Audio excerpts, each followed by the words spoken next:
இன்றைக்கி நாம் வாழைத்தண்டு கூட்டு எப்படி பண்ணுறதுன்னு பார்க்க போகிறோம். அதுக்கு நான் ஒரு கடாய் அடுப்பில் வச்சுருக்கேன். அடுப்பை ஆன் பண்ணி சிம்மில் வச்சுருக்கேன். இப்போ இதில் சிறுபருப்பு பாசிப்பருப்புன்னு சொல்லுவாங்கள்ல, இதை நல்லா களைஞ்சு ஒரு 10 நிமிஷம் ஊற வச்சுருக்கேன். சேர்த்துக்கலாம்.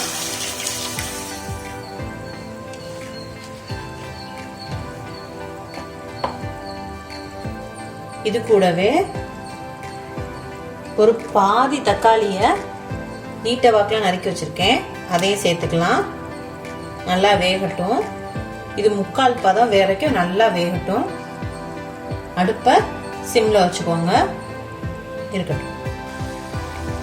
பருப்பு நல்லா வெந்துருச்சு. 3/4 பதத்துக்கு வெந்துருச்சு. இப்போ இதோட நம்ம நறுக்கி வச்சிருக்க வாழைத்தண்டை சேர்த்துக்கலாம். நல்லா நாரெல்லாம் எடுத்துட்டு நறுக்கி வச்சுருக்கேன். ஒரு 1/2 கப்.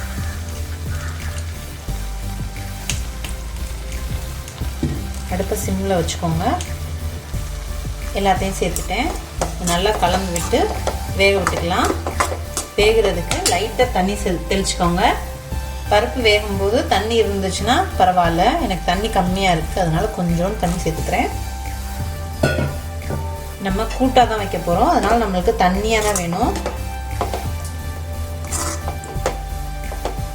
இருக்கட்டும். இது நல்லா வேகட்டும். இப்போ இது கூடயே கூட்டுக்கு தேவையான உப்பை சேர்த்துடலாம். நான் கல் உப்பு தான் சேர்க்குறேன். இருக்கட்டும். சேர்த்துட்டு நல்லா கலந்து விட்டுக்கோங்க.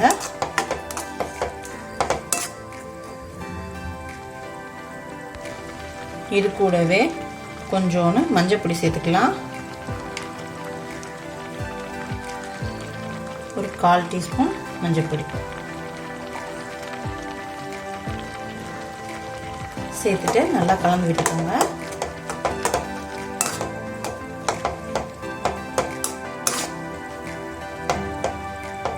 இப்போ நல்லா வேகட்டும். ஒரு 5 நிமிஷம் வரைக்கும் ஆகும். இது நல்லா வேகட்டும். இடையில நல்லா கலந்து விடுங்க. நல்லா வெந்துருச்சு. தண்ணியும் நல்லா இஞ்சிருச்சு. இப்போ ஸ்டவ் ஆஃப் பண்ணிக்கலாம். ஆஃப் பண்ணிவிட்டு மாற்றிட்டு இதுக்கு தாளிப்பு ரெடி பண்ணிக்கலாம். தாளிக்கிறதுக்கு தாளிப்பு கரண்டி வச்சுருக்கேன். இது கூட ஒரு 1 ஸ்பூன் அளவு எண்ணெய் சேர்த்துக்கோங்க. இதில் கொஞ்சோண்டு கடுகு உளுந்து, கொஞ்சமாக பெருங்காயம், கருவேப்பிலை,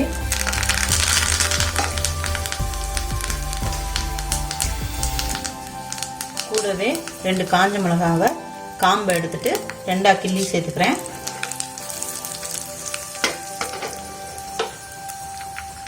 இது கூட ஒரு பாதி வெங்காயத்தை சின்ன சின்னதாக நறுக்கி வச்சுருக்கேன். அதையும் சேர்த்துக்கலாம். நல்லா வதங்கட்டும். வெங்காயம் எண்ணெயிலேயே ரொம்ப கோல்டன் ப்ரௌன் ஆகணும்னு அவசியம் இல்லை. ஓரளவுக்கு வதங்கினா போதும்.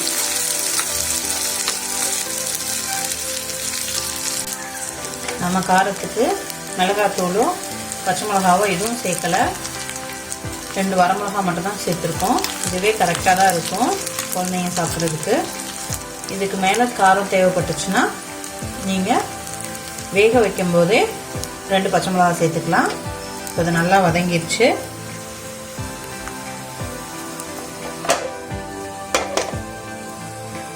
இப்போ இதோட அதை சேர்த்துக்கலாம். சேர்த்து நல்லா கலந்து விட்டுக்கோங்க. நல்லா மிக்ஸ் ஆகட்டும். இப்போ இது கூடவே ஒரு 2 ஸ்பூன் தேங்காய் துருவல் சேர்த்துக்கலாம். இது ஆப்ஷனல் தான், வேணான்னா விட்டுருங்க. இது சேர்த்தா இன்னும் டேஸ்ட்டாக இருக்கும். லஞ்ச் பாக்ஸுக்கு பேக் பண்ணி விடுறதா இருந்தால் தேங்காய் அவாய்ட் பண்ணிடுங்க. லஞ்ச் பாக்ஸுக்கு பேக் பண்ணி விடுறதா இருந்தால் தேங்காய் போட வேணாம், விட்டுருங்க.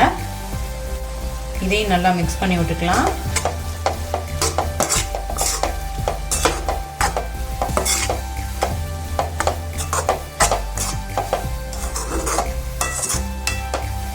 மிக்ஸ் பண்ணிட்டேன். இப்போ நம்ம ஸ்டவ் ஆஃப் பண்ணிடலாம். நம்மளோட சுவையான வாழைத்தண்டு கூட்டு ரெடியாக இருக்குது. இதை ட்ரை பண்ணி பாருங்கள். ட்ரை பண்ணி பார்த்துட்டு எப்படி இருக்குன்னு எனக்கு கமெண்டில் சொல்லுங்கள். தேங்க்யூ.